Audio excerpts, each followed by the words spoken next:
ciencia, un espacio de la Facultad de Ciencias Exactas y Naturales, con el acompañamiento de la Dirección eh, de Relaciones Internacionales de la Universidad de Antioquia.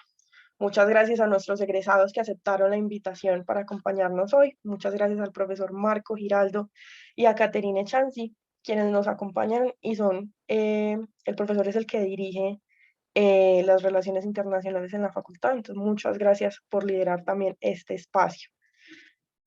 Este es un espacio que queremos realizar cada mes.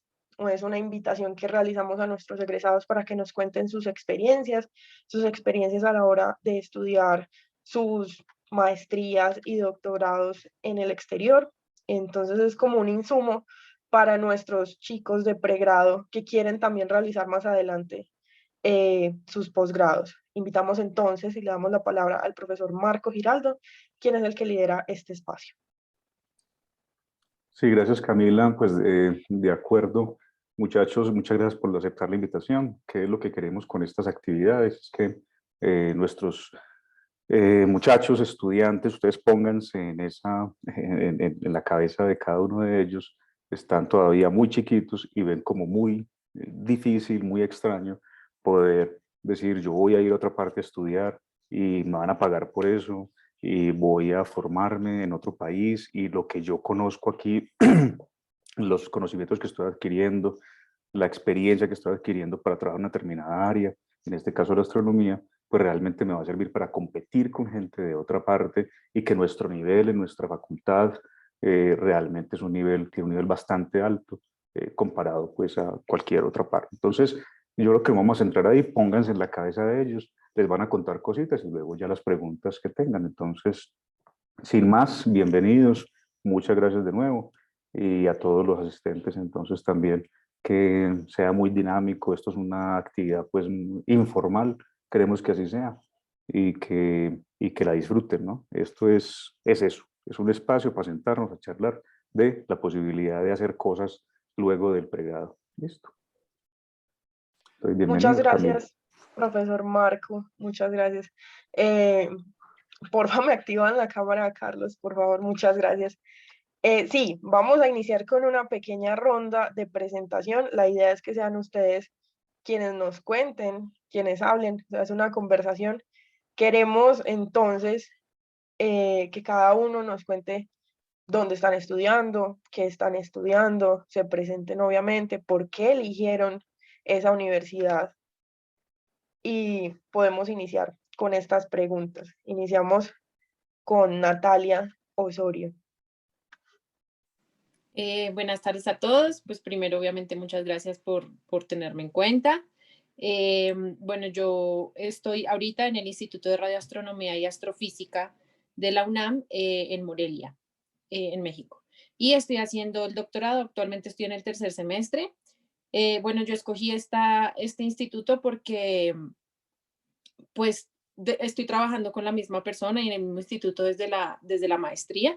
Y me pareció una muy buena oportunidad. El instituto pues es destacado, tiene muchas áreas de conocimiento, tenía el área que yo quería estudiar y la verdad pues cuando yo empecé digamos con el posgrado, sí tenía un poquito como ese temor de saltar muy lejos de la casa y siento pues que México me ofrece pues sí, todavía me ofrece esa oportunidad de estar a la vanguardia en temas de investigación, pero también pues todavía no muy lejos de la casa, ¿no? Obviamente, pues la idea de aquí es salir y ya dar ese gran paso, pero por ahora pues, o en el momento en el que decidí empezar el posgrado, todavía sentía que no me quería ir tan lejos, ¿no?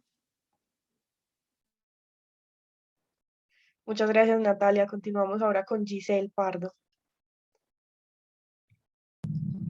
Hola, gracias por la invitación. Yo estoy haciendo mi segundo año de doctorado en la Universidad de La Serena en Chile. A diferencia, yo creo que el resto de mis compañeros, mi caso es un poco diferente porque hago el doctorado desde Colombia por problemas de pandemia, fronteras cerradas, burocracia. Estoy todavía en Colombia, espero que se solucione en algún momento. Escogí la universidad porque está muy cerca de telescopios, está en el norte de Chile, entonces los telescopios están ahí nomás. y tiene una buena planta de profesores y tenían el tema de investigación que yo quería abarcar. Muchas gracias, Giselle. Continuamos ahora con Juan. Hola, mi nombre es Juan Manuel Espejo. Yo me gradué de la ODEA en el 2016 y después hice una maestría en Leiden y después apliqué a algunas universidades acá en Australia.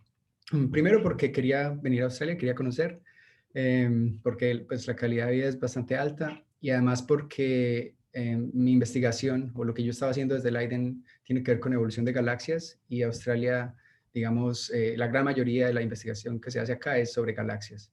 Entonces, apliqué acá, primero porque también las aplicaciones de Australia son las primeras, porque está en el hemisferio sur. Y bueno, pasé y estoy trabajando con uno de los pesos pesados de la investigación acá en Australia, en evolución de galaxias, más específicamente en momento angular. Muchas gracias, Juan. Continuamos ahora con Jorge Villa. Hola, buenas tardes a todos y días a Juan. Yo soy Jorge Villa, soy egresado del programa de astronomía. Yo hice mi máster en la Universidad de Leiden con Juan en los Países Bajos y luego del máster hice varias candidaturas para el doctorado. Yo me quería quedar en Europa porque pues estaba amañado y me gustaba la forma en que trabajaban acá también en las instituciones.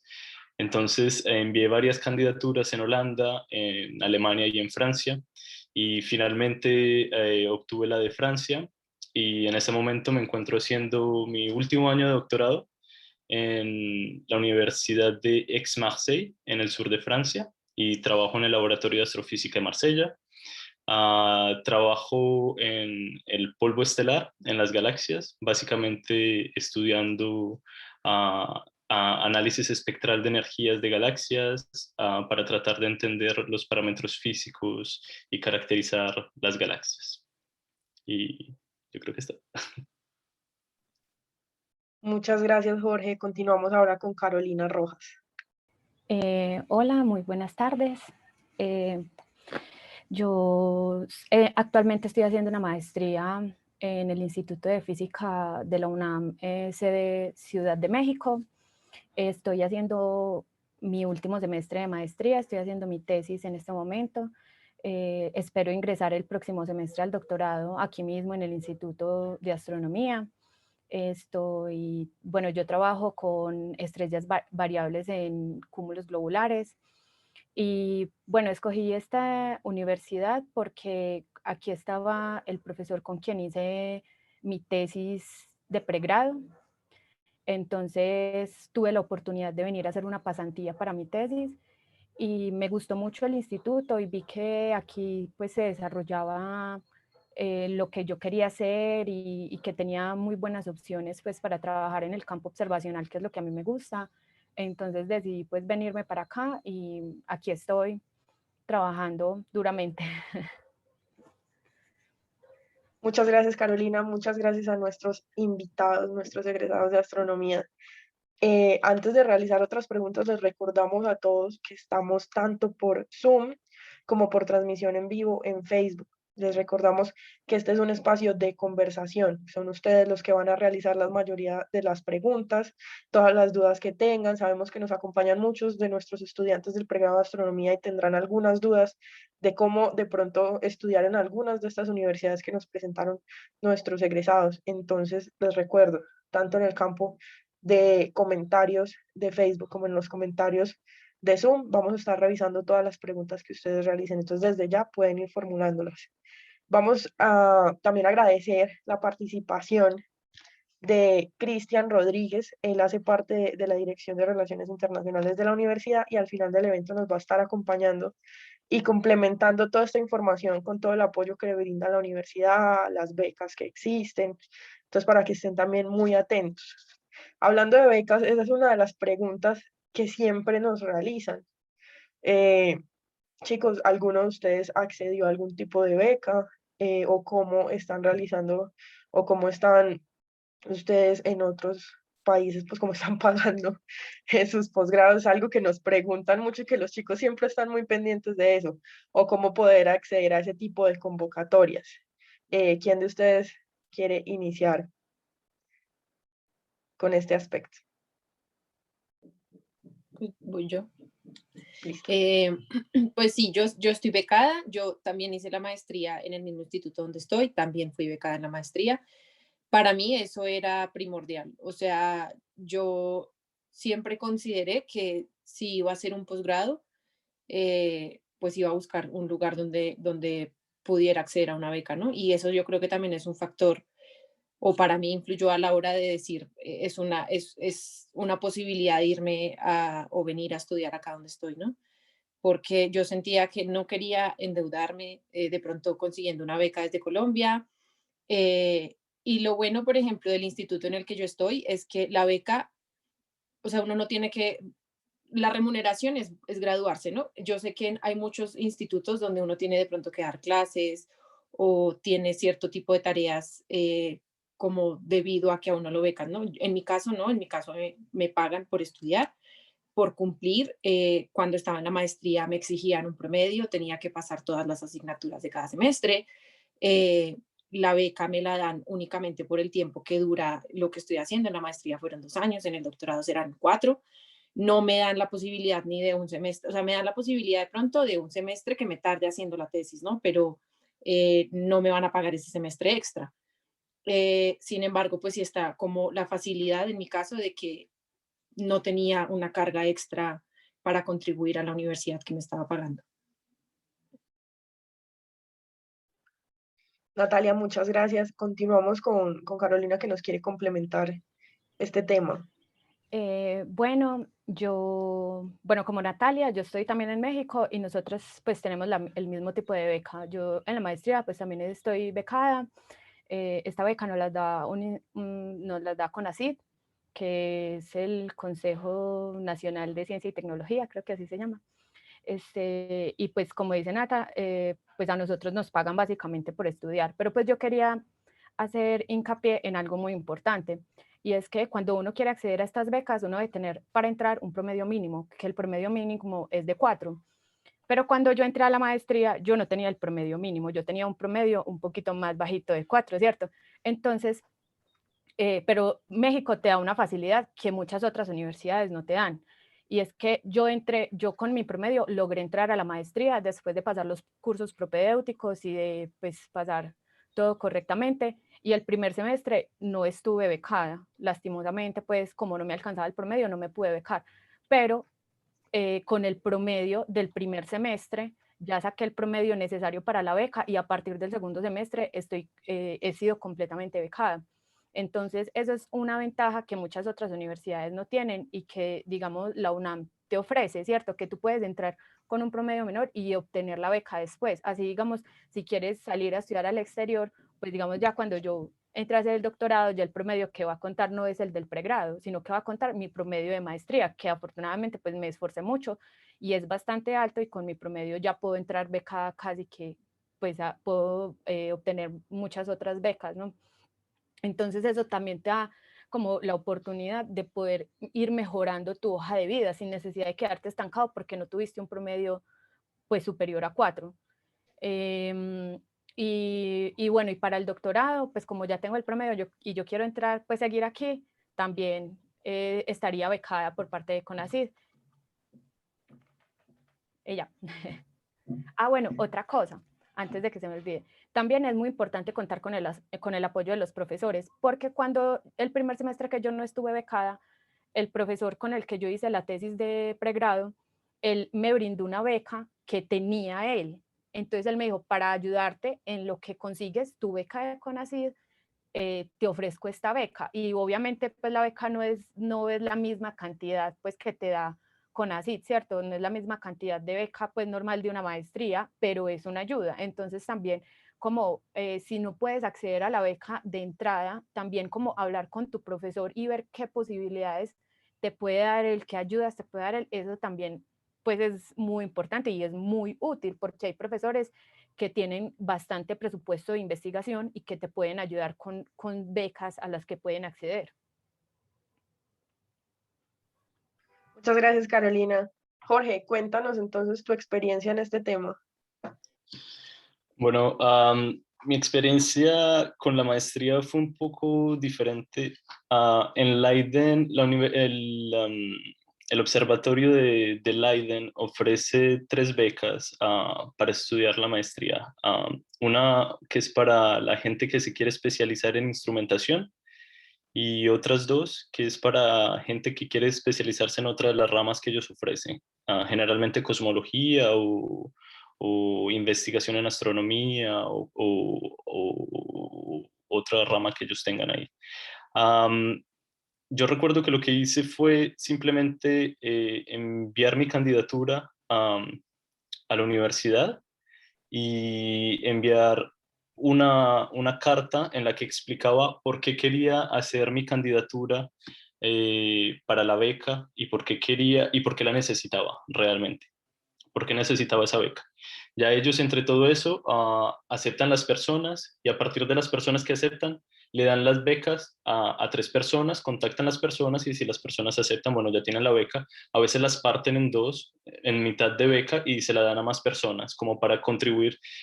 Si la persona tiene modo de pagar su maestría, entonces le dan media beca y así pueden apoyar a muchas más personas. Si no, le dan la beca a uno entero. Y la beca es por los 2 años y es súper bien, o sea, alcanza para vivir bien, para pagar su casa, comida, transporte. Bueno, en Holanda uno se transporta en bicicleta, entonces mucho transporte como que no. Y hay un fee que uno tiene que pagar a la universidad al año, que como uno por ser extranjero es como de 20.000 euros, no recuerdo bien, de pronto Juan recordará después. Que son 16.000 o de pronto ya es más. Ok, es mucho dinero. Y digamos que el beneficio de esta beca también es que si uno tiene la beca, le reducen el fee a lo que pagan los holandeses, que es 2.000 euros por año. Y yo logré pagar ese fee igual con la beca, tratando de ahorrar mes por mes y todo salió bien. Entonces se puede hacer y funciona. Ahora, para el doctorado, algo que yo aprendí cuando llegué a Europa, porque eso yo no lo sabía, es que los doctorados en Europa, dependiendo del país, es un trabajo y a uno le pagan y uno no es estudiante, uno es trabajador y uno es considerado investigador de la universidad por un cierto tiempo, como si uno tuviera un contrato a tiempo fijo. Y digamos que eso es lo que yo tengo ahora aquí en Francia.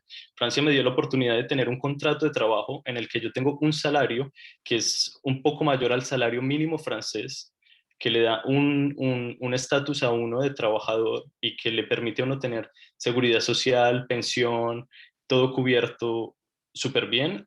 Y digamos que eso es muy gratificante porque uno está trabajando y está haciendo investigación al mismo tiempo, que es lo que nos gusta a todos nosotros, y le están pagando a uno por hacer la investigación. Y digamos que le están dando ese reconocimiento de más, de que uno está trabajando y le están dando varios beneficios. Y digamos, yo quiero remarcar eso porque yo sé que mucha gente no sabe que en muchos países acá el doctorado es un trabajo y hay que pagarlo. Y yo siempre le digo a la gente, si ustedes quieren aplicar a doctorados, busquen un doctorado donde les paguen, ya sea una beca o que sea un trabajo, pero que les paguen, pero ustedes no van a pagar por un doctorado. Y pues ya, yo creo que eso es todo. Muchas gracias, Jorge. Continuamos entonces con Juan. Bueno, acá para el doctorado es un poco diferente que en Europa. Acá sí se considera, digamos, estudios, pero normalmente la mayoría de las universidades te ofrecen por defecto una beca. Entonces, una vez te aceptan, inmediatamente te ofrecen la beca y te dicen, bueno, el funding viene de ciertos institutos o, digamos, los grupos de investigación tienen su propio dinero. Entonces, eso es una gran ventaja porque al pasar uno ya tiene garantizada la beca. No en todos los lugares, a mí también me ofrecieron una posición en Sydney, pero el profesor que me la ofreció todavía no me había ofrecido, digamos, una beca fija. Me dijo, bueno, puedes aplicar a estas. Pero yo ya pues tenía decidido venir aquí a Melbourne, entonces no dejé esa oportunidad de lado. Esta es una de las ventajas. El salario acá en Australia para estudiantes de doctorado es relativamente bajo a comparación de, digamos, lo que gana la persona del común acá, porque los salarios son bastante altos acá en Australia. Sin embargo, con eso se puede vivir. Yo he vivido muy bien estos 2 años que he estado acá con ese salario. Una cosa interesante acá en Australia es que el salario que uno obtiene en el doctorado, comparado con el que obtiene cuando está haciendo un postdoc, la diferencia es altísima. A comparación, por ejemplo, en Holanda, donde los salarios de doctorado crecen año por año y son relativamente altos, pero ya uno pasa al postdoc y ya, digamos, no gana mucho más. En cambio, acá en Australia el salto es gigantesco. Entonces, digamos, quedarse acá después del doctorado podría ser una buena opción. Y ya para la maestría, yo obtuve otra beca diferente a la que obtuvo Jorge, que me cubría todo el fee, toda la matrícula a la maestría, pero no me cubría el sostenimiento. Entonces, para el sostenimiento yo tuve que aplicar a otros tipos de becas o préstamos. Yo incluso tengo uno con Colfuturo que ahorita es complicado por el alza del dólar, pero pues digamos me arriesgué porque pensé que valía la pena estudiar en una universidad de gran prestigio para de ahí hacer el salto al doctorado en otros países. Muchas gracias, Juan. Giselle, cuéntanos también tu experiencia en este tema. Bueno, en Chile es un poco diferente. A nosotros, luego de pasar a la universidad, nos toca que postularnos a las becas como del Estado, y estas se hacen de la misma manera como el doctorado, cartas de recomendación, hoja de vida, etcétera. Pero en algunas universidades, si no te dan la beca del Estado, te ofrecen una beca un poco más pequeña. Eso ya depende de qué tan buena dinero tenga cada instituto. Pero la beca del Estado es relativamente buena, se gana un poquito más del mínimo en Chile. Entonces es un máster, entonces eso no afecta en nada, porque ellos miran es notas de lo que pregrado, aquí pues ellos le dicen licenciatura, entonces con las notas de cuentas ellos allá.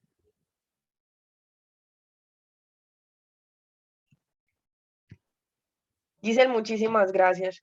Vamos a continuar entonces con algunas de las preguntas que tenemos.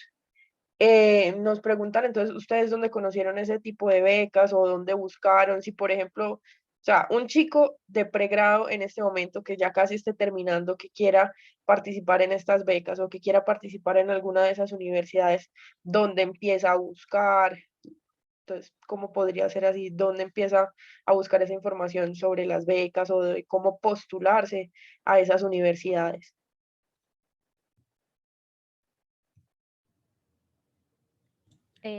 Bueno, con respecto a México, aquí uno no se postula, acá lo postula uno a la universidad después de haber pasado a la maestría o al doctorado, ¿cierto? Entonces, por eso es que el requerimiento es el del promedio. Entonces, porque tú puedes haber pasado a la maestría, pero si no tienes el promedio, pues la universidad no te puede postular. Pero si tienes el promedio, es casi seguro, ¿cierto? Tiene que ser uno pues muy de malas para no alcanzar a la beca, porque sí hay como cierto número de becas, pero es casi seguro que entras con becas, pues si tienes el promedio necesario, ¿cierto? Pero entonces aquí en México no es como que tú busques una beca, sino que tú tienes que entrar con el promedio y la universidad te postula. Ya si no lo tienes, pues lo que decía, ya es hablar con el profesor en sí que quieres trabajar para ver qué oportunidad pues te puede ofrecer él, ¿no? O ella. Gracias, Carolina. Si alguno de nuestros egresados quiere complementar este tema. Creo que mejor, Nata, que también estás allá en México y puedes complementar lo que dijo Carolina y después voy yo. Gracias. Pues solamente como un aviso, si bien hasta hace algún tiempo, yo diría un año, las becas es real lo que dice Carolina, era casi seguro que la tenían, las cosas sí se han complicado un poquito. Hemos tenido, al menos en el IRIA, que es donde estoy, casos de, o sea, antes cuando yo pasé, yo iba a la Embajada de México en Bogotá y decía, pues pasaba la carta de aceptación, ¿no? Y decía, ya me aceptaron, tengo el promedio, todo, tal, voy a ser candidata a beca de CONACYT y ya con eso me daban la visa. Ahora uno tiene que estar antes en las listas del CONACYT y eso es cierto, la universidad lo pasa y le dice a CONACYT, ve, tengo estas personas, van a ser mis candidatos. Si uno no está en esas listas, así ya uno haya pasado a la universidad, si el posgrado no ha hecho la labor de pasarlo a uno a las listas, no le van a dar la visa y sin visa pues no puede venir. Y lo otro es que, bueno, no sé cuál sea, por ejemplo, la situación de Giselle, pero uno tiene que estar en México para poder tener la beca, ¿no?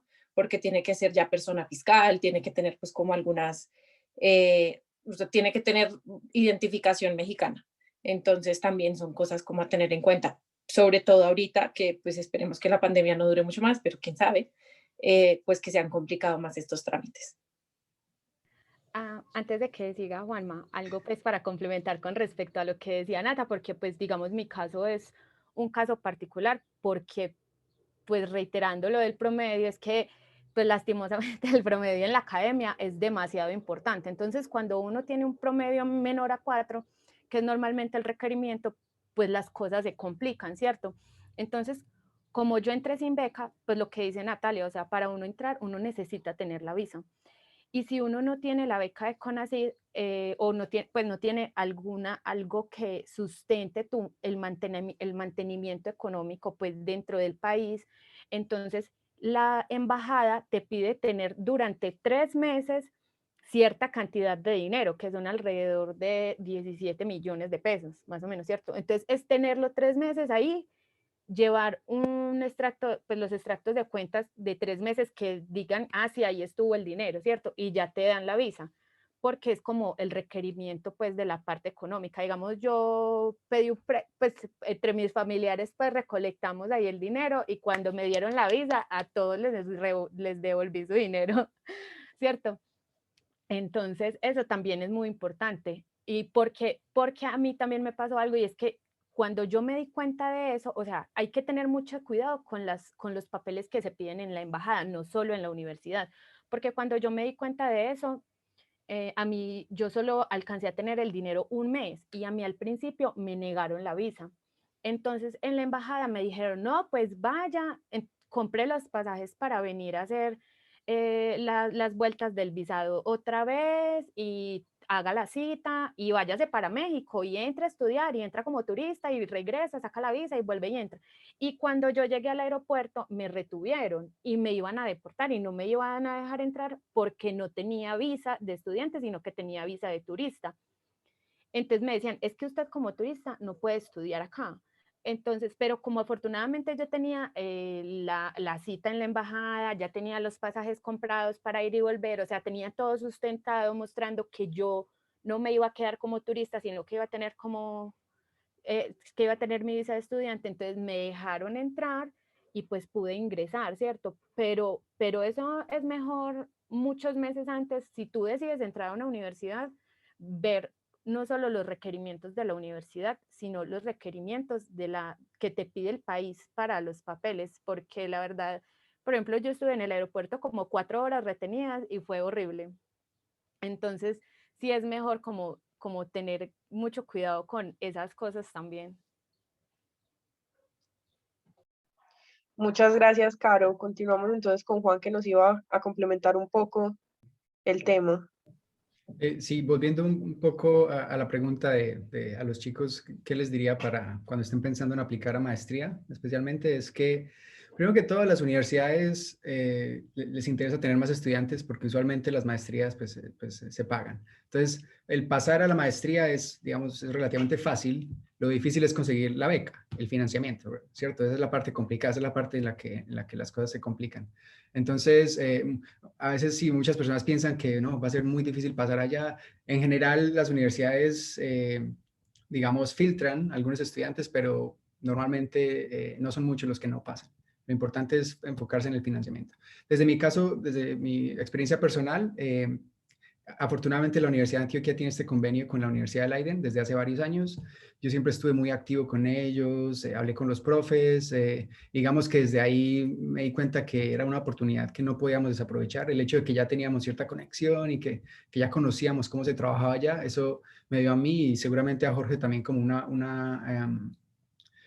nos inspiró a ir a esa universidad, que es una de las mejores pues, en el mundo en astronomía. Entonces, a los estudiantes de la Universidad de Antioquia, que en este momento saben de este convenio con la Universidad de Leiden, les recomiendo pues, que lo tengan muy en cuenta porque es una gran universidad y ya se tienen los contactos y ya saben cómo es el proceso de aplicación. Muchas gracias, Juan. Veo que Natalia también tiene la mano levantada, también quiere hablarnos un poco sobre esto. Sí, cuando complementé a Carolina me olvidé de la pregunta inicial y quisiera pues como abordarla ahorita. Hay una página que se llama, o sea, se deletrea AAS, Job. Ahí postulan muchas, se me olvidó la palabra, pues hay como varias opciones, ¿no? Y uno ya busca si es para maestría, generalmente son graduate programs, porque puede ser ya maestría o doctorado, pero también hay para especializados en doctorados. Y pues uno puede ver también qué opciones hay, si son con beca o no. También depende del instituto, ¿no? Por ejemplo, Liria en su página tiene la convocatoria para posgrado y te dicen, todos los que entren al posgrado son candidatos, ¿no? Si cumplen ya las condiciones, perdón, las condiciones de las que hablamos antes. Pero yo creo que pues hay muchos institutos también que tienen como esas convocatorias y explican si va a haber financiamiento o si no, y si sí hay, cómo se puede un poco pues acudir a él. Y también, como dice Juan Manuel, ¿no? Los contactos, o sea, generalmente los institutos tienen un correo de secretaría de posgrado, lo que sea, y uno puede preguntar. La peor diligencia es la que no se hace, ¿no? Entonces, preguntar si uno tiene ya de por sí de pronto un lugar al que le gustaría irse, pues hacer la labor como de buscar qué contactos hay y a dónde puedo recurrir para preguntar todas estas cosas. Y ya le mandarán a uno de pronto un PDF o un link o una página que uno pueda visitar.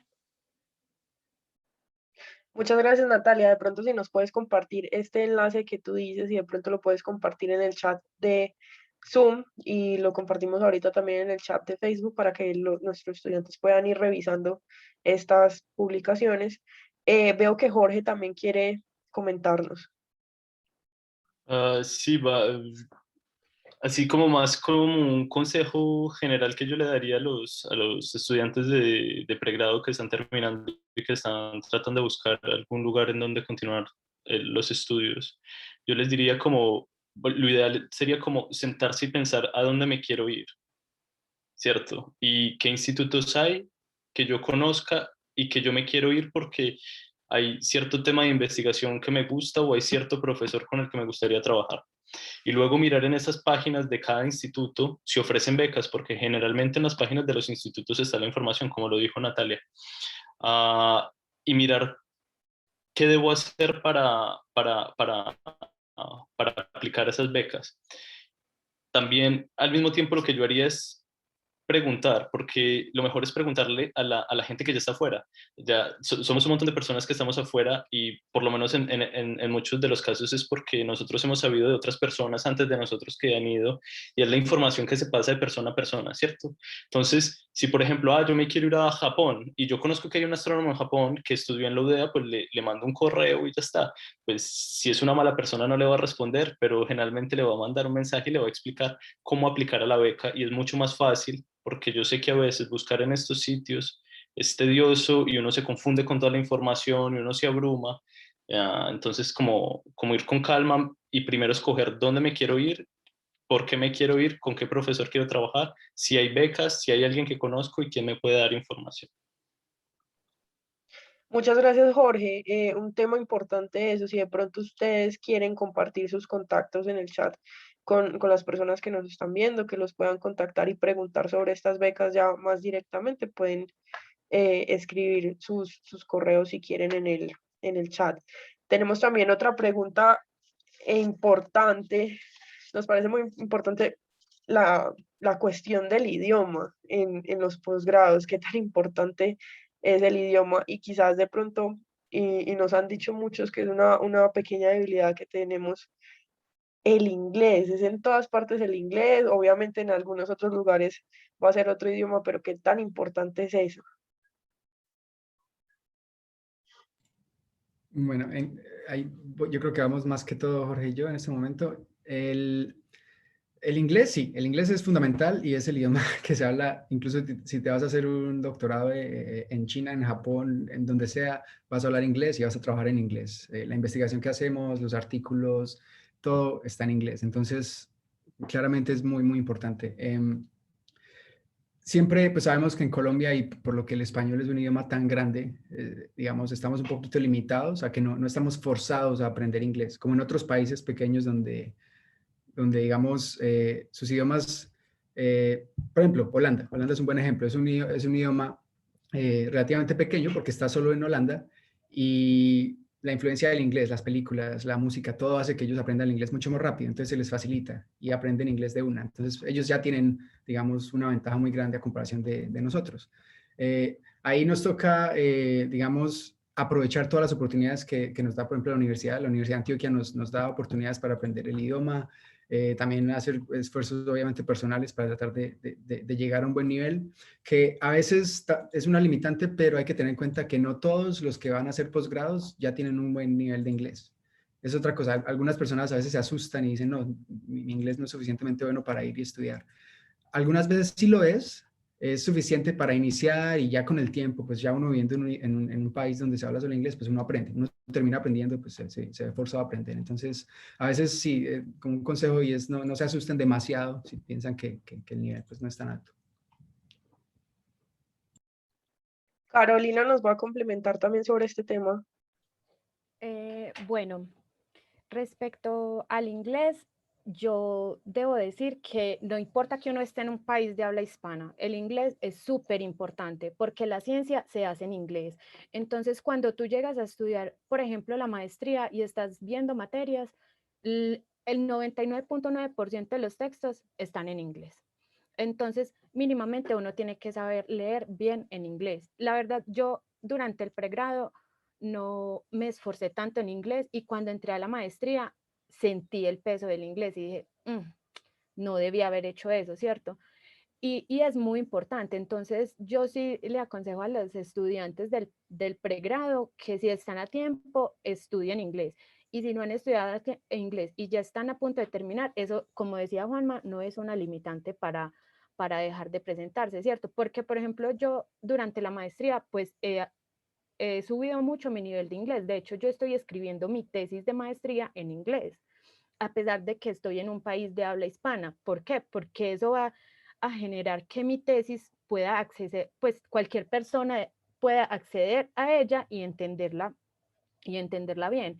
Entonces es muy importante, ¿cierto? Yo considero que no es una limitante, pero sí es fundamental aprender y fluir en inglés.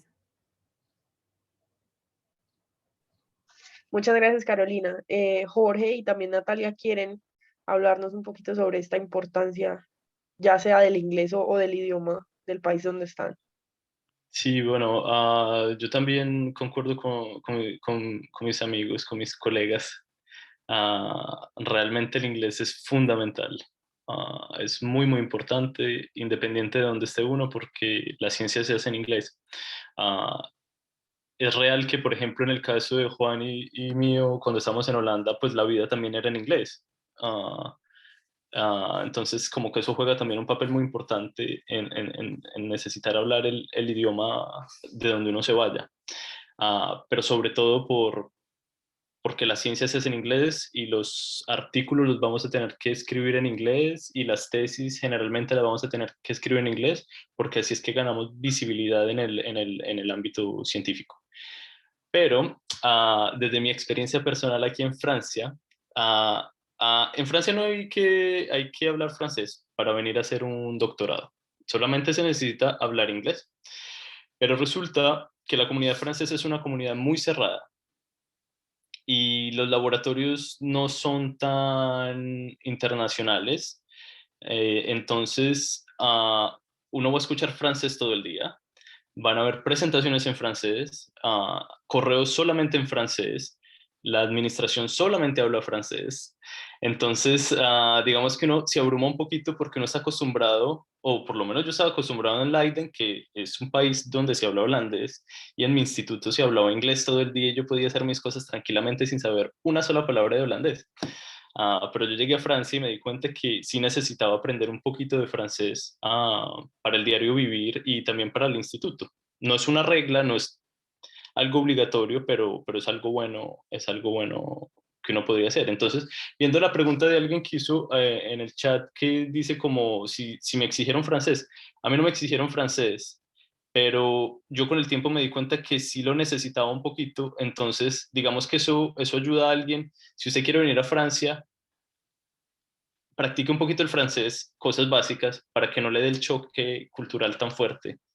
Y, y también porque, por ejemplo, en astronomía tenemos una rama que es la instrumentación científica. Y la instrumentación científica sí se hace en el idioma del país porque son financiados, son financiados por compañías privadas. Entonces el conocimiento se tiene que quedar en el país a veces. Entonces no se tiene que necesariamente hacer en inglés y las tesis son necesariamente en el idioma del país, ya sea, por ejemplo, en España lo hacen en español, aquí lo hacen en francés, en Italia lo escriben en italiano, porque es conocimiento que se tiene que quedar en la empresa y la empresa está en el país y no necesariamente quiere transmitir ese conocimiento que es privado. Entonces, dependiendo de lo que uno quiera hacer, pues le mete la ficha, pero sin embargo, inglés hay que meterle las pilas a eso o uno muere. Una cosita que se me olvidó decir, si bien el inglés en un país de habla hispana no es así como pues tan necesario para la vida diaria y así, cuando tú entres a la maestría sí te exigen un papel que diga, tienes este nivel de inglés que es suficiente para que leas los textos o etcétera, etcétera, ¿cierto? Te piden mínimamente comprensión lectora. Entonces, tampoco es de, no, pues no sé nada de inglés y me lanzo a hacerlo. No, también hay que tener pues como un mínimo, ¿no? Un mínimo que es el que te exige también la misma maestría para poder ingresar. Gracias, Caro. Gracias, Jorge. Natalia, cuéntanos para finalizar con este tema. Natalia, tienes el micrófono apagado. Perdón. Ya mis compañeros lo han dicho y la ciencia se hace en inglés, pero también, pues uno en un posgrado aspira, además de a tener una tesis, asistir a congresos, ¿no? O sea, finalmente, pues dar su trabajo a conocer. Y el trabajo no se da a conocer solamente con un artículo, sino con charlas y asistir a congresos. Y más allá de poder hablar un inglés puramente académico, que yo creo que es lo que todos nosotros estamos un poco acostumbrados mientras hacemos de pronto incluso el pregrado, no tanto hablarlo, pero entenderlo, es darse a conocer y poder entablar de nuevo contactos, que es una parte fundamental de esto, hacer contactos. Y entonces, si uno no sabe de pronto o no se desenvuelve muy bien en el inglés, pues no va a poder establecer esos contactos, además de dar la charla, ¿no? Y entonces pues uno se puede perder oportunidades, porque si al Congreso va la persona de la que has leído 15 artículos y dices, Dios mío, yo necesito conocer a esta persona, necesito saludarlo y hacer una charla de 5 minutos con él, pero no tengo ni idea de cómo hacerlo, pues se perdió la oportunidad. Entonces también verlo desde ese punto, ¿no? De que es muy necesario establecer contactos y definitivamente en un Congreso se va a hablar inglés, a menos que de pronto sea un Congreso local, pero de resto se va a hablar en inglés. Gracias, Natalia. Giselle tiene la mano levantada. Cuéntanos, por favor. Algo que quería agregar es que no solamente por los congresos, las colaboraciones, que es tu trabajo diario, básicamente son en inglés. Por ejemplo, yo hago parte de una colaboración que es Chile, Brasil y Argentina, entonces nos toca hablar en inglés para poder llegar a un idioma común. Entonces, no solamente es importante por los congresos para darle visibilidad, sino para poder trabajar de la mano con las personas que están en la colaboración. Muchas gracias, Giselle. Vamos entonces a continuar con otro de los temas. La idea es obviamente seguir mejorando el pregrado que tiene la facultad. Entonces, uno de los temas que tenemos para discutir son las fortalezas y debilidades como estudiante de la Universidad de Antioquia, como egresado del pregrado. De pronto que nos cuenten qué podemos mejorar y qué cosas del pregrado hay que destacar. Es decir, cuando ustedes llegaron a los lugares que están estudiando algo y ustedes ven como, ve, me faltó un mayor énfasis en tal cosa o esto que me enseñaron no lo tienen los otros. Entonces, las fortalezas y debilidades que debemos destacar del pregrado. de astronomía de la facultad.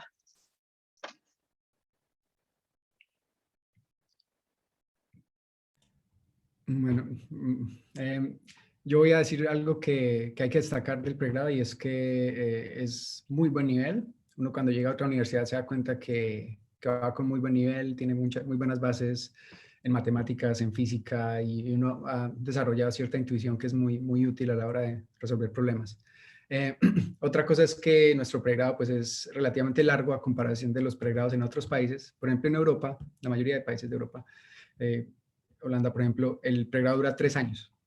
Entonces, es muy diferente al pregrado en Colombia porque allá dura 4 años y medio o 5 años. Entonces, uno ve más materias y ve más contenido, ve en más profundidad algunas materias, lo cual, digamos, es una ventaja porque uno llega un poco más preparado, pero a la hora de la verdad también puede verse como una desventaja porque, por ejemplo, los estudiantes holandeses después de 3 años ya están terminando su pregrado y están listos para la maestría.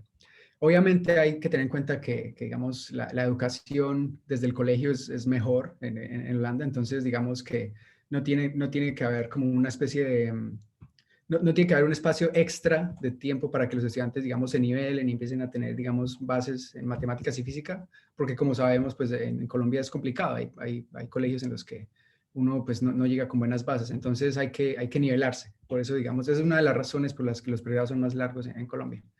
Entonces, por ejemplo, yo llegué allá a Holanda y yo era uno de los más viejos haciendo la maestría.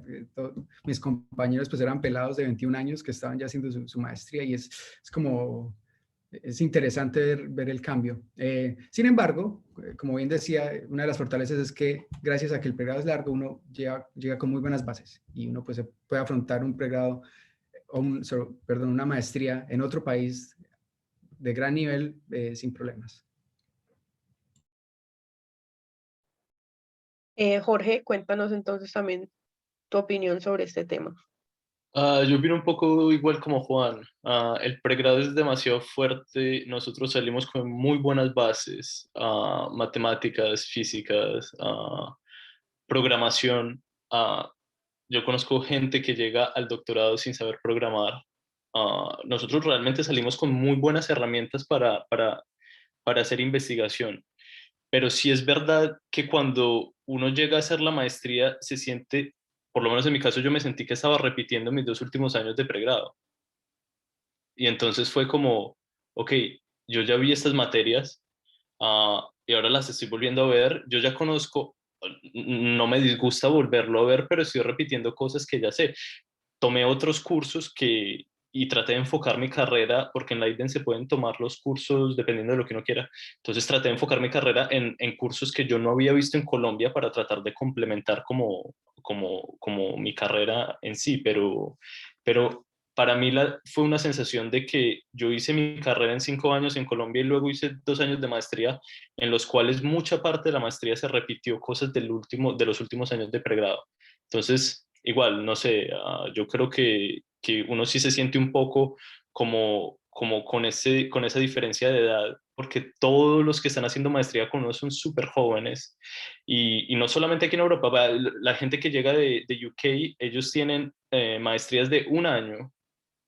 Entonces es como, ya son jóvenes, tienen 21 años y a los 21 años hacen una maestría de 1 año, a los 22 años ya van a comenzar su doctorado. Y por ejemplo, se vienen a estudiar a Francia, donde el doctorado es de 3 años y bueno, a los 25 ya tienen un doctorado. Obviamente la carrera, cuando llegan a los 30 años, ya tienen un montón de publicaciones y ya tienen un súper currículum para aplicar a una plaza fija en una universidad que nosotros no tenemos porque ya hemos pasado mucho tiempo, digamos, estudiando en el pregrado, luego la maestría y así. Entonces, igual, pero el pregrado en sí es súper, súper fuerte y yo lo veo en un muy, muy buen nivel a comparación de pregrados, por ejemplo, aquí en Europa.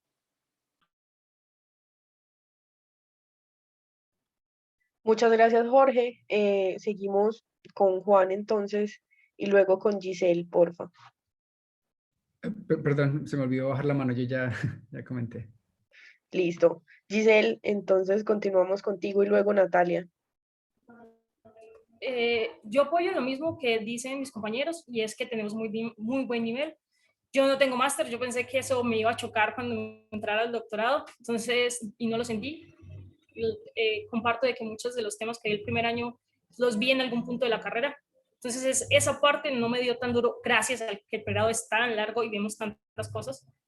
Pero lo que creo que sí deberíamos como mejorar un poco es nuestra forma de comunicar, nuestra forma de generar relaciones. Nuestro pregrado es un poquito cerrado, solo estamos nosotros, entonces yo creo que debemos como darles oportunidad a los estudiantes a abrir más comunicación con otras universidades o con otro, porque pues al fin y al cabo la ciencia no se hace una sola persona, son un montón de gente colaborando a la vez. Muchas gracias, Giselle. Natalia y luego Carolina, por favor. Bueno, concuerdo con mis compañeros. Yo creo que de todas formas el pregrado, pues digamos que la particularidad que tiene es que no en muchas partes se ofrece un pregrado como tal de astronomía, ¿no? Entonces, en general, pues los posgrados están diseñados para personas que vienen de carreras afines, que vengan de física, de matemáticas, de alguna ingeniería, etcétera. Y por eso es que pues es necesario tomar esos cursos. Obviamente yo creo que si no nos dan esos cursos se pierde la idea del pregrado en astro, pero es cierto que yo también tengo la misma experiencia que Jorge. Mis 4 cursos principales u obligatorios de la maestría fueron cursos que yo ya había visto en el pregrado. Para mí, pues eso fue como una ventaja porque pues obviamente me fue mucho mejor que de pronto otros compañeros que venían de otras partes porque ya tenía el conocimiento o ya tenía vagas ideas de lo que se había visto. Y digamos que un poco como en cositas que falta por mejorar, obviamente también pues hay que tener en cuenta que el pregrado es muy nuevo, pero sí siento pues que la idea sería que se diversificara un poquito más de pronto en temas de investigación. Yo, por ejemplo, hice la tesis igual que Carolina, con alguien de afuera, ¿no? Obviamente, pues fui coasesorada por un investigador de la UDA, pero pues el tema que yo quería hacer no estaba ahí en la universidad, ¿no? Entonces, también eso como, de pronto, como lo dice Giselle, digamos como abrir la red de contactos de nuevo, que hayan más contactos de otras partes que permitan hacer investigaciones en áreas diferentes a las que se ofrecen en la universidad, porque de todas formas te exigen que alguien de la universidad pues dé la cara por ti, ¿no? Y sea tu coasesor o tu asesor. Entonces, pues esa parte yo creo que todavía se puede mejorar un poco. Muchas gracias, Natalia. Carolina, cuéntanos tú también tu opinión sobre este tema. Bueno, yo también concuerdo con todo lo que han dicho mis compañeros, ¿cierto? Y considero, pues, como lo han dicho ya, pues que el pregrado es muy fuerte y pues también lo que dice Natalia es muy cierto y es que es la ventaja pues de que es un pregrado en astronomía, ¿cierto? Entonces, al igual que a ellos, cuando yo hice mis cursos básicos, pues también me ayudó mucho en haber visto estos cursos, ¿cierto? Porque pues ya había visto pues muchas de las cosas, no puedo decir que todo, porque también el curso depende mucho del profesor y pues yo tuve la fortuna, para algunos podrían ser desventaja, pero pues para mi fortuna de tener profesores muy exigentes y que se enfocaban en mucho como en el conocimiento, entonces aprendí muchas otras cosas nuevas que no había aprendido en el pregrado, pero sí es cierto que el haber visto los cursos que vi durante todo el pregrado me ayudaron a salir mejor en mis materias que otros estudiantes, ¿cierto? Y con respecto a, también quería como hacer énfasis en lo que decía Natalia con lo de la diversificación del pregrado, porque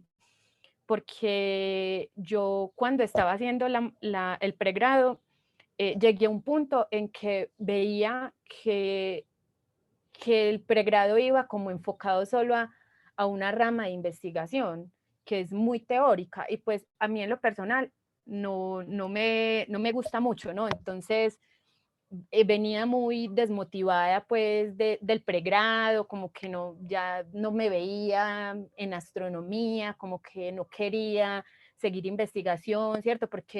Porque precisamente lo que dicen, el pregrado es como muy cerrado, entonces no ves más allá de las puertas de la universidad, no ves qué hay más allá. Pero cuando salí de la universidad, bueno, cuando salí del país, más bien, ¿cierto? A algunos eventos y empecé a ver que la astronomía era mucho más de lo que te están mostrando en la universidad, dije, de aquí soy, ¿cierto? De aquí es donde yo me quiero agarrar, aquí esto es lo que me gusta. Y por eso fue que dije, si yo quiero realmente desarrollarme en astronomía, en lo que a mí me gusta, yo tengo que irme del país, yo tengo que irme de aquí, porque aquí no voy a lograr hacer lo que yo quiero, ¿cierto? Entonces, por eso fue que dije, listo, tengo la oportunidad de hacer mi tesis con otro profesor de otra universidad, lo voy a hacer. Tengo la oportunidad de irme a hacer la maestría en otra parte, lo voy a hacer.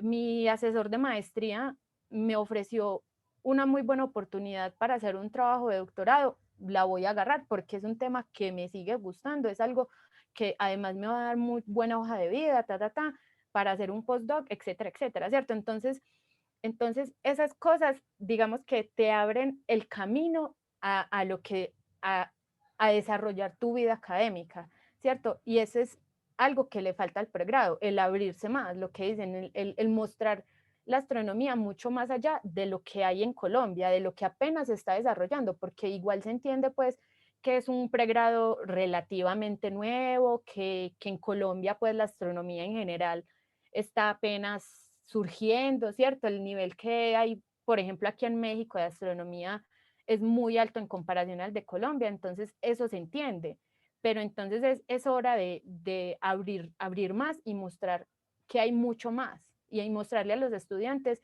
que no solo hay lo que hay en la universidad, sino que tienen un mundo de conocimiento por desarrollarse.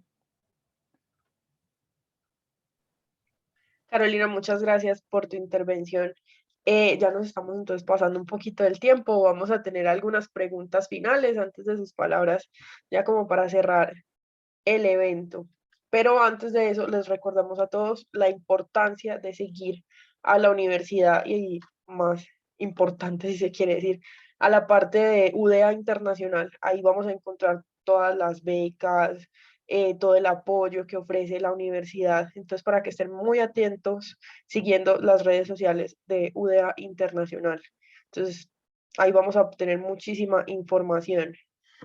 Tenemos una pregunta de cuál ha sido la situación más difícil que han tenido que superar al estar estudiando en el exterior. Me imagino que tanto en lo académico como pues, en la vida diaria en estos países que ustedes eligieron. Entonces, vamos a brevemente contestar esta pregunta.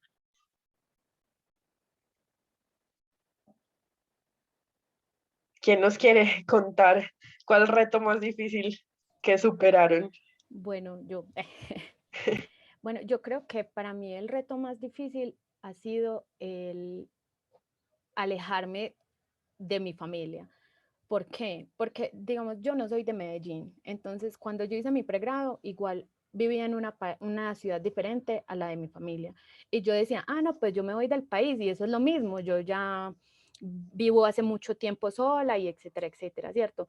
Pero no es lo mismo, porque es que yo estaba solo a 4 horas en bus de mi casa. En cambio, aquí estoy súper lejos. O sea, por ejemplo, en pandemia, que es, digamos, la situación más difícil que movió al mundo en general, ¿cierto?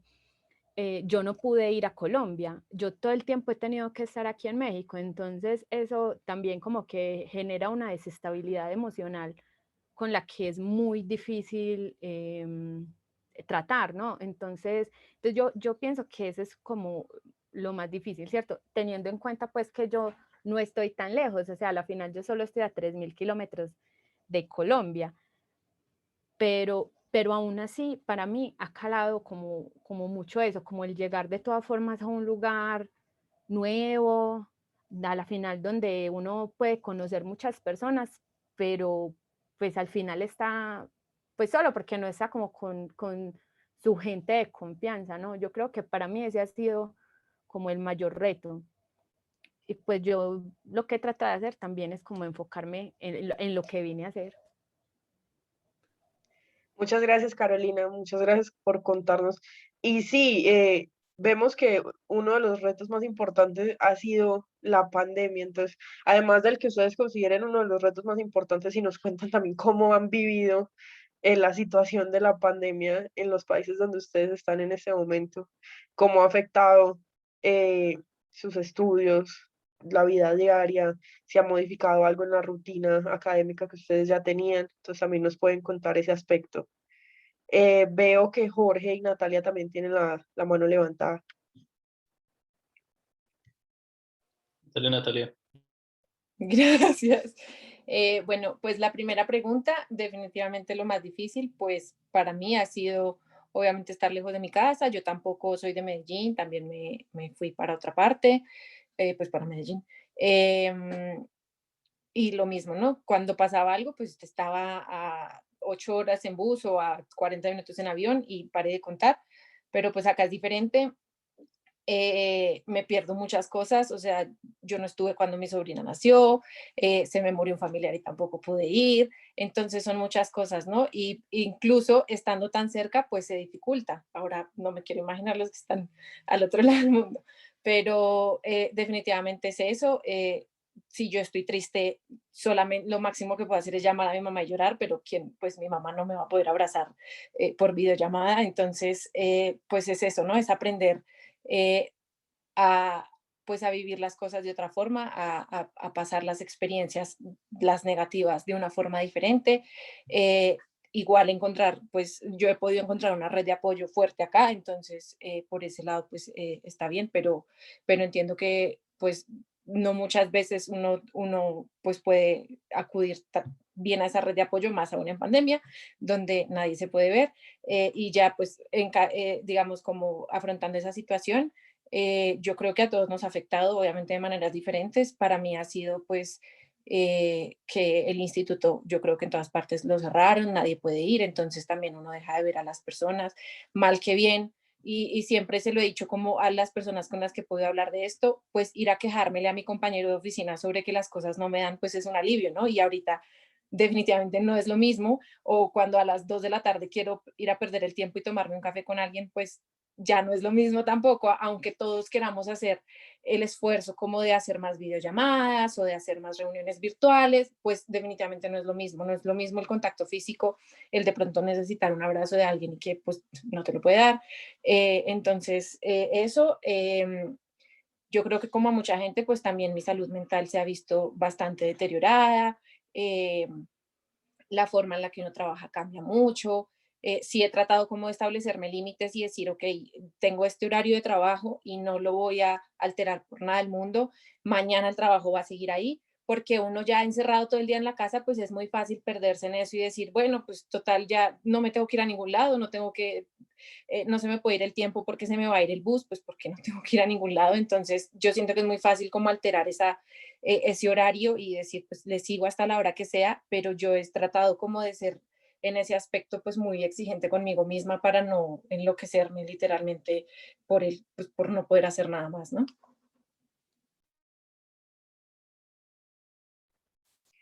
Muchas gracias. Continuamos entonces con Jorge.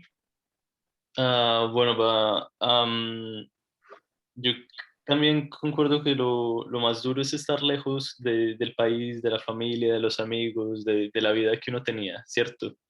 Yo cuando me fui a Holanda, dije, me voy por una maestría, 2 años, está bien, es una nueva experiencia, en 2 años vuelvo a Colombia de paseo y ya está. Ah, en agosto de este año voy a cumplir 5 años sin poder ir a Colombia. Y yo nunca pensé que se iba a demorar tanto. Yo realmente pensé que iba a ser solo 2 años. Y es verdad que luego del tiempo eso empieza como a hacer demasiada falta y uno quiere ver a su familia, uno quiere ver a sus amigos, uno quiere que alguien le dé un abrazo, o uno tiene amigos acá, pero no es lo mismo, ¿cierto? O sea, es como todo eso. Pero uno se acostumbra y yo creo que igual hay que verle el lado positivo a las cosas y que en algún momento pasará. En cuanto a la pandemia, yo creo que la pandemia nos ha afectado a todos por el hecho de que uno está acostumbrado a ir al lugar de trabajo, tener cierto horario, uno trabaja ya, todo el mundo está trabajando al mismo tiempo, uno puede preguntarle cosas a sus compañeros de oficina, uno tiene los profesores, todo este ambiente académico se perdió totalmente en la pandemia. Y por lo menos aquí en Francia estuvimos encerrados por muchos meses el año pasado, desde marzo, y no nos pudimos ver con nadie, nos tuvimos que acoplar a vivir en las casas y a tratar de trabajar desde las casas. Y el problema es que aquí en el invierno se hace oscuro muy temprano y entonces le llega la depresión a uno de invierno que uno no cree, pero si le llega la depresión invernal, uno no tiene luz por mucho tiempo y eso empieza a afectar más si uno está encerrado en la casa y uno solamente tiene que trabajar. Entonces uno termina siendo simplemente como yo me levanto, me baño, me desayuno, me pongo a trabajar, luego me hago el almuerzo, luego sigo trabajando, luego me hago la comida, sigo trabajando y ya está de noche y uno sigue trabajando y uno se vuelve, no sé, uno se mete como en un círculo vicioso que al final termina dañándole uno la salud mental porque uno piensa que uno no trabaja tan bien como lo hacía en el laboratorio y uno lo quiere dar todo porque uno quiere demostrar que uno es un buen investigador, que uno quiere trabajar en el tema y uno se esfuerza a llegar como al límite y eso no está bien. Y la gente no lo ve porque todos estamos como en la misma situación y eso daña la salud mental de las personas. Yo conozco muchos de mis compañeros que están muy, muy mal a causa de esta situación y pues realmente nosotros como seres humanos no estamos preparados como para saber qué hacer en esas situaciones. Y para los estudiantes y las personas que no somos del país, es mucho más duro porque igual no estamos con nuestras familias, entonces un pequeño problema de la investigación, un pequeño problema se vuelve una cosa gigantesca porque uno empieza a traer todas las cosas que lo afectan a uno. Entonces, realmente, digamos, la pandemia ha afectado demasiado, pero realmente eso también está inherente al hecho de estar fuera del país y hacer las carreras fuera del país.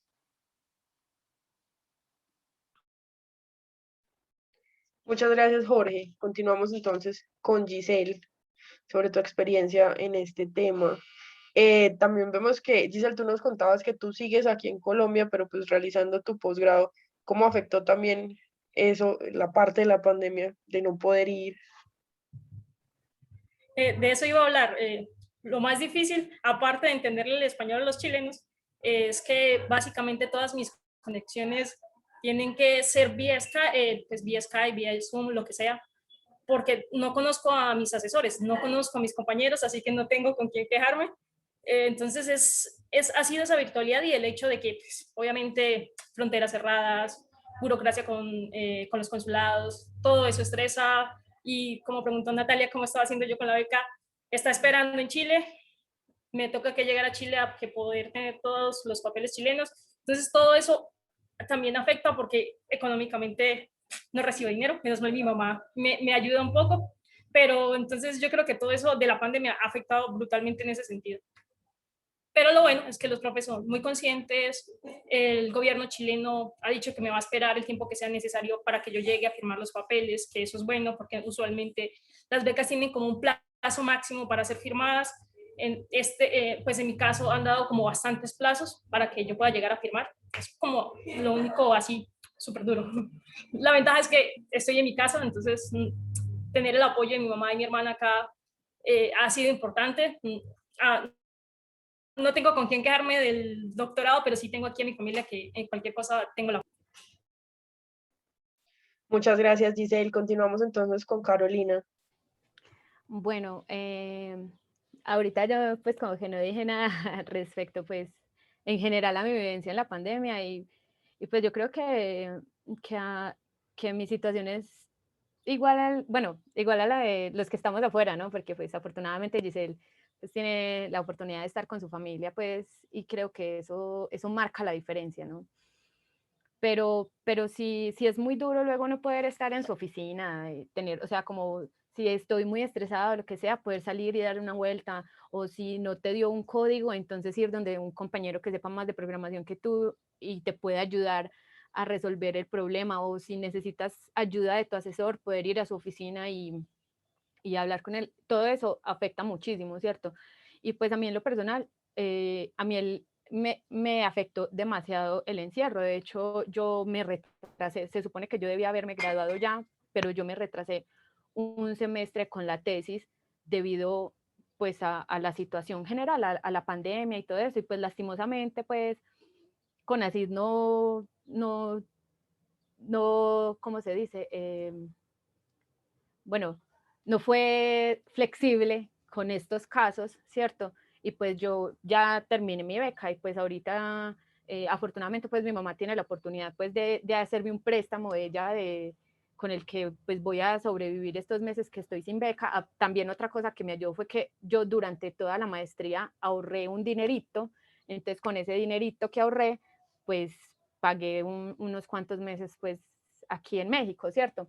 Entonces eso pues como que me facilitó también el hecho pues de quedarme sin beca, pero digamos a mí eso, pues la pandemia sí me afectó bastante porque pues es muy duro tener que vivir en una rutina de una habitación cerrada, ¿cierto? Sin tener pues como ese contacto también con que la vida académica te brinda, ¿no? Porque pues igual uno como académico pues tampoco es que tenga así como pues que salga mucho y así, pero sí tiene una relación interpersonal con sus compañeros y con los investigadores del instituto que se perdió completamente en la virtualidad.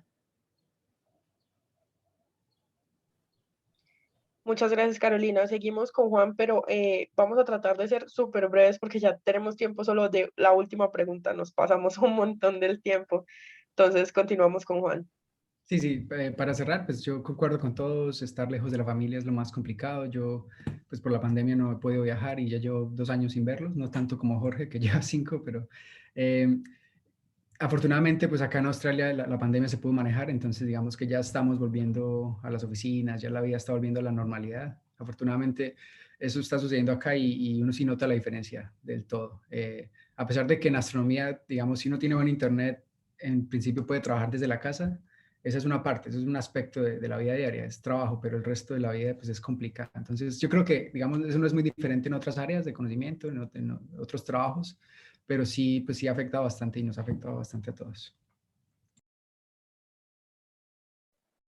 Chicos, muchísimas gracias a todos. Vamos a tener entonces una última pregunta súper breves. Y es una pregunta que se mezcla porque es, ¿qué consejos les darían ustedes, pues consejos como más sustanciales a los chicos de pregrado que quieren realizar de pronto sus posgrados? Y nos decían aquí, por ejemplo, una pregunta que tenemos en el Zoom es, ¿qué consejo les darían a tu yo del pasado antes de entrar al posgrado? Obviamente estos consejos van a servir a nuestros chicos que se encuentran en el pregrado. Entonces, así súper breves antes de finalizar el evento, vamos a dar como estas indicaciones a nuestros chicos de pregrado.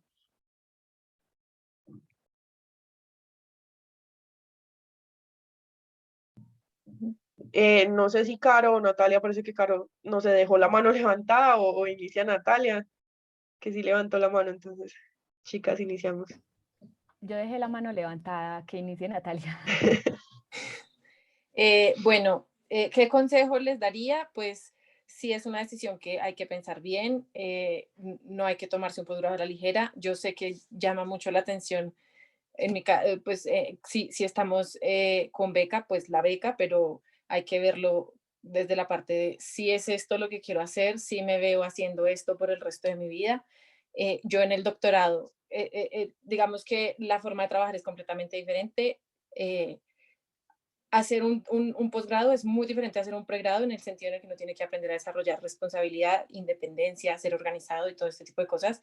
Y uno se da contra la pared muchas veces. Entonces es pensarlo bien, no es una decisión que tiene que tomarse a la ligera. Si yo le pudiera dar un consejo a mi yo del pasado es aprende a programar más. Es demasiado importante. Aunque en el pregrado pues tenemos esos cursos, igual metérsela toda. eh, y definitivamente pues darse un poquito, pues, yo empecé el doctorado justamente después de terminar la maestría, y siento que tal vez, solo tal vez, debí haberme tomado un tiempito ahí en medio, porque el choque es impresionante en la forma de trabajar.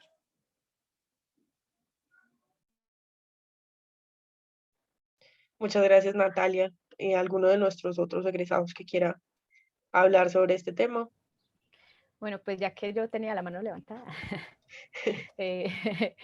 bueno, yo concuerdo pues en varias cosas con Natalia, yo pienso que esto es algo que uno tiene que pensarse muy bien, tanto para hacer una maestría como un doctorado, es pensar si realmente lo que yo quiero es seguir en la vida académica por siempre y para siempre, ¿cierto? Entonces pues decidir muy bien si hacer una maestría o un doctorado. Yo pienso que cuando uno va a hacer un doctorado, por ejemplo, ¿cierto? Tiene que replantearse muy bien porque ya no es simplemente el pregrado o simplemente la maestría, sino que ya es casi que la aplicación de lo que vas a hacer después de que termines el doctorado, ¿cierto? Es lo que vas a hacer en realidad, en lo que te vas a seguir desarrollando. Entonces sí hay que pensar muy bien qué es lo que uno quiere a futuro, ¿cierto? Y cómo lo quiere y en dónde lo quiere, ¿cierto? Y pienso que el consejo para mí yo del pasado es no seas tan vago, menos fiesta y más estudio, porque pues la verdad el promedio sí afecta mucho, sí es muy importante. Entonces yo pienso que si yo pudiera retroceder en el pasado, cambiaría eso un poquito para enfocarme y tener un mejor promedio y haber facilitado un poco más ciertas cosas, ¿cierto? O sea, no estoy diciendo no disfruten la universidad, porque la universidad es una maravilla, pero sí enfóquense en la prioridad, ¿no? En qué es lo que quieren y plantéense desde ya qué es lo que quieren a futuro y cuáles son los pasos a seguir. Mi segundo consejo es estudia inglés y mi tercer consejo es programa más como Natalia. Muchas gracias, Carolina. Jorge, cuéntanos. Yo les voy a dar así un consejo como muy general y es como más sobre estudiar en el exterior. Yo les diría que si quieren salir del país, si están pensando en hacer un posgrado fuera, hay que darlo todo y hay que echarle ganas y hay que buscar y no hay que desanimarse y hay que aplicar y hay que mandar aplicaciones y hacer todo esto, todo lo posible por salir, porque a veces uno cuando está en Colombia piensa que uno está como bloqueado y que uno no puede salir, pero nosotros somos la prueba de que sí se puede salir y que hay oportunidades afuera y que los sueños se pueden hacer realidad. Entonces lo que les digo es apliquen, manden las cosas y tengan claro qué quieren hacer y en dónde lo quieren hacer. Eso es muy, muy importante.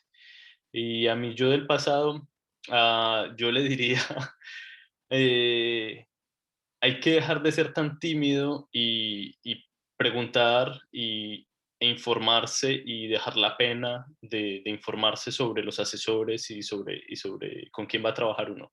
Realmente uno a veces se cruza con personas un poco complicadas en la vida y realmente uno no tiene por qué tener pena de preguntarle a ex estudiantes de sus asesores cómo son las personas, porque puede que uno no se lleve bien con ellos. Y eso es muy, muy importante para un doctorado y, bueno, para una maestría cuando uno hace los proyectos también.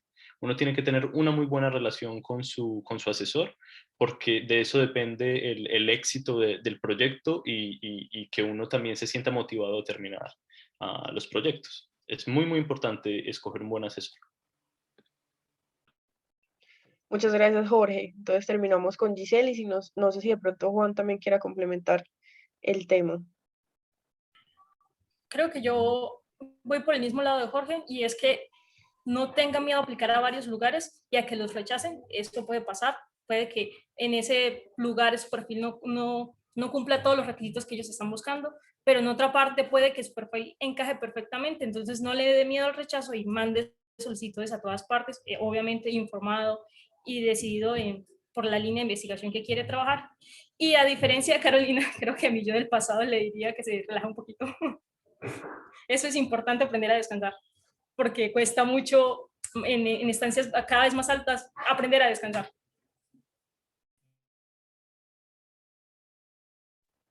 Muchas gracias, Giselle. Juan. Sí, yo solo quiero recalcar de nuevo lo que dijo Jorge y es que nunca tengan miedo de preguntar sobre los asesores cuando están aplicando a algún lugar, digamos, algún profesor les ofrece una posición doctoral. No tengan miedo de preguntarle a otros estudiantes, conocidos, personas que han trabajado con esa persona, porque eso es muy importante. Uno, digamos, en un doctorado va a estar estancado con esa persona por unos 4 años, 3 años y medio. Entonces es muy importante escoger bien, porque si uno escoge mal, pues puede digamos, su salud mental puede estar deteriorada. Porque uno ve en un asesor, digamos, una figura como paternal, una persona que está siempre, digamos, cuidándole a uno el progreso, incluso no solo la parte académica, sino que el asesor es una persona que debe estar también pendiente de uno, especialmente a nosotros los internacionales, pues nos interesa que un asesor nos pregunte cómo estás, cómo te ha ido, cómo va tu vida personal. Entonces eso es muy, muy importante y no tengan miedo de preguntar.